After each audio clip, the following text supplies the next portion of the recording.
السلام عليكم أصحابي قلب wanaagsan oo wacan walaashii munaamatullah iyo barnaamijkeeni rabadaanta callamatni الآية the aya taught me aayadda maanta dul istaagnan waxay ku jirtaa suurat الqasas waxayna ka mid tahay dacooyinka aan ugu jeclahay qur-aanka waxaan doonayay inaan la qaybsado rabadaanta tobankeeda dambe marka insha allah ku ducaysta ilahay wuxuu yihi subxaana watacaala calaa lisaani muusa calayhi salaam rabbi inii lima anzalta ilaya min khayrin faqiir ilaahayow wax khayr oo dhan aad ii soo dejisid xaggayga oo xaggaaga ka yimaada inii faqiir waan u baahanahay yani ilaahayow waan u baahanahay khayr kasta oo aad ii soo dejisid oo isiisid my lord truly I am in need of whatever good you send down to me aayaddan waxayna baraysaa waxyaabo badan waxaa ka mid ah aadaab maca allah yani ilaahay sida loola hadlayo iyo dariiqada ula hadlayo muuse calayhi salaam iyo tawaaducu sameynayo ilaahay muu weydiisan qur'aan isii lacag hoy isii waxaan isii kan baan doonaya wuxuu yidhi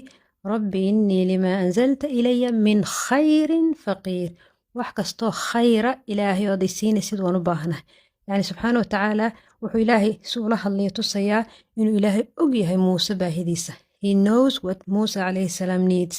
marka ilaahay mu u tirin dhihin kan iyo kan iyo kan iyo kan baan doonaya maadaamuu alkhaaliq og yahay wuxuu muuse calayhi salaam doonayo adab maca allah bayna tusaysaa diinteenuna aadaab iyo akhlaaq bay ku dhisan tahay aadaab maca allah aadaab maca rasuul sal alla alay salam maca asaxaaba maca ummahaat almu'miniin maca biri alwaalideyn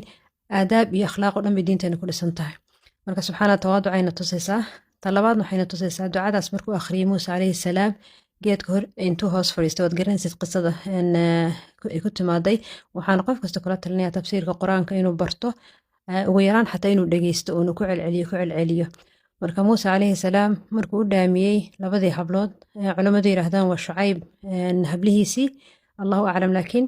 markuu u dhaamiyey waa kii geedka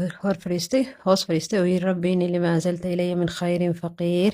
kadibna waad garanaysiin uu ilaahay subxaana watacaala shaqo siiyey hoy siiyey kadibna u guursaday waad garanaysiin qisada marka ducada horta ilaahay marnaba laguma khasaaro rabbi innii lima anzalta ilaya min khayrin faqiir 10 cisho dambe insha allah ducada habeen kasta aan akhrisano aniga eegan munaamatullah in la hadlaysana ducada mar aan akhriyey oo ilaahay waxisiin ma jirto siintuna ma ah lacag keliya siintuna wax kastay noqon kartaa awlaado lagu sakhiro odaygo lagu sakhiro ehelko lagu sakhiro ummadoo khayr u shaqaysid baraka aad heshid waxyaabo badan bay noqon kartaa ma aha markasta lacag inay noqoto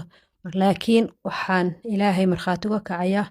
ducada mar aan idhaahdo ilaahay